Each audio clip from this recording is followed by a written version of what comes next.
Selamat pagi Bapak Ibu Saudara-saudariku, mari kita mendengarkan renungan harian pada hari ini. Kita berdoa.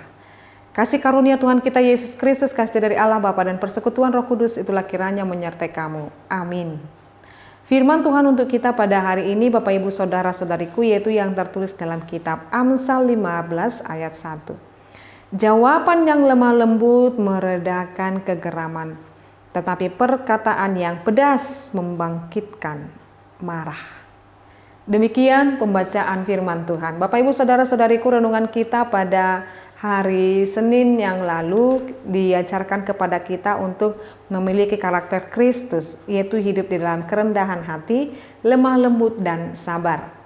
Juga pada hari ini kita diajarkan untuk menjadi pribadi yaitu yang boleh berkata dengan lemah lembut.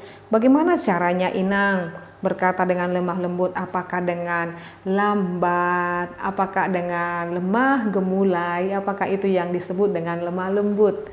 Bapak Ibu, hari ini firman Tuhan ini mengajarkan kepada kita kelemah lembutan kita terlihat dari bagaimana kita berkata-kata dalam setiap perkataan kita. Salah satu caranya adalah itu yang menjadi ayat harian kita pada hari ini dalam Amsal 15 ayat 1 ini mengajarkan kepada kita. Jawaban yang lemah lembut meredakan kegeraman. Jadi bukan persoalan intonasi, bukan persoalan ritmenya, tetapi kita bisa menjaga setiap perkataan kita atau jawaban kita kepada seseorang itu dengan yang dapat meredakan kegeraman. Jadi kalau kita menjawab orang atau bahkan berbicara kepada orang dengan ketus-ketus, atau mungkin kita sudah sangat jengkel terhadap seseorang begitu, mungkin kita akan terlibat dalam pertikaian. Tetapi harus bagi orang yang memberikan jawab dengan lemah lembut ini juga harus memiliki kesabaran tadi itu. Sabar terhadap lawan bicara kita yang mungkin istilah anak muda sekarang adalah lemot, atau orang-orang yang susah menangkap perkataan dan maksud. Kita mengatakan A, dia menangkapnya Z, begitu ya kita harus sabar untuk mengarahkannya kepada A. Jadi itulah letak daripada kelemah lembutan tadi itu. Tetapi perkataan yang pedas membangkitkan marah, ya. Jadi kita tahu mungkin seseorang itu telah melakukan kesalahan, lalu kita mengatakan memang kau ya, memang seperti ini dan lain sebagainya. Kita menuduhkan segala, menguliti dia dengan segala kelemahannya. Dia akan berkata bahwasanya keduanya akan sangat marah satu sama lain dan tidak akan ada solusi. Ini bisa menjadi cerminan di tengah-tengah rumah tangga kita Bapak Ibu. Jadi jikalau mungkin suami kita bertanya kepada kita istri, lalu kita harusnya jawabnya hanya iya saja begitu. Lalu kita mutar-mutar menjawabnya, mutar-mutar gitu. Bahkan mengungkit-ungkit hal yang tidak. Harusnya pertanyaan daripada suami kita itu hanya jawabnya iya, iya saja. Tapi kita mutar-mutar. Jadi orang yang mendengarkannya pun dengan penuh kegeraman.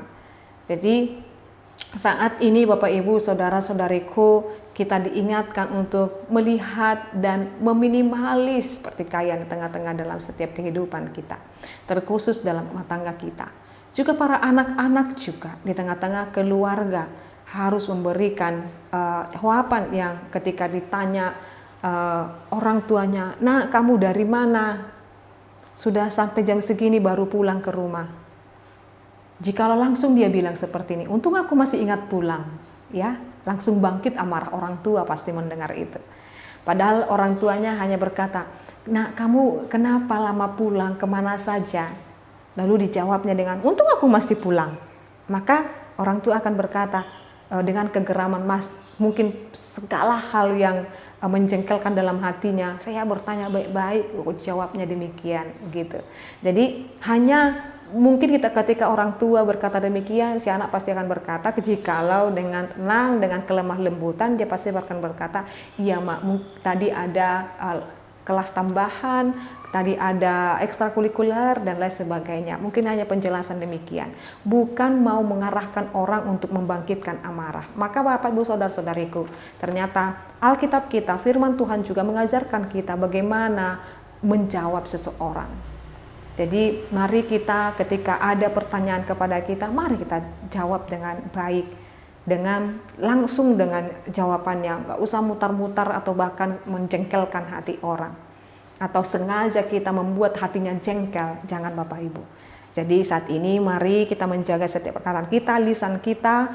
Terkadang tidak hal yang besar membuat keluarga itu menjadi yang baik, tetapi mungkin hanya komunikasi yang harus diperbaiki antara sesama keluarga, sesama yang berumah tangga, dan sesama rekan kerja, memperbaiki komunikasi antara sama kita. Maka komunikasi yang baik akan menghasilkan hubungan yang baik.